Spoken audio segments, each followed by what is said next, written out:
Crazy, questi sono i bambini che ho creato. Adesso vedi delle cose strane, ma sullo studio ho fatto tipo una cosetta strana. Vabbè. Adesso ti faccio vedere come si fanno. Guarda, questi sono i capelli, penso ti piacciono, di questo bambino. Ha solo 5 anni.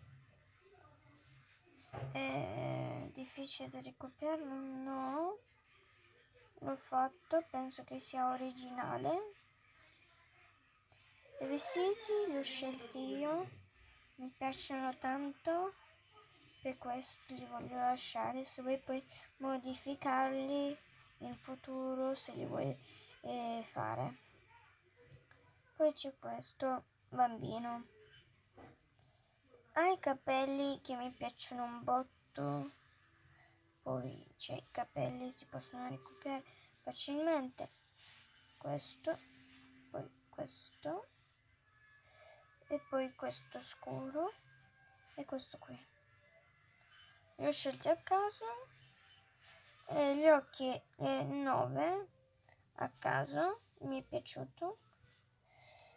Poi i vestiti penso che un po' li ho presi da te, ma a me piacciono lo stesso e li voglio lasciare.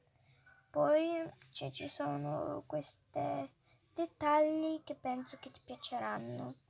Poi se vuoi ti posso far vedere come creo. Questa è una donna che prima voleva far diventare un bambino, ma poi è diventata solamente una donna che poi diventerà una bambina o un'altra. Questi volevo creare tipo un video, ma poi non lo so come fare. Spero alcuni ti piacciono. I nomi non li devi valutare, li ho presi quando ho ricopiato. Volevo ricopiare personaggi di Lion. Non so se lo conosci, ma sono una sua fan. Ecco questi, se vuoi dopo ti faccio vedere come li faccio. Ciao!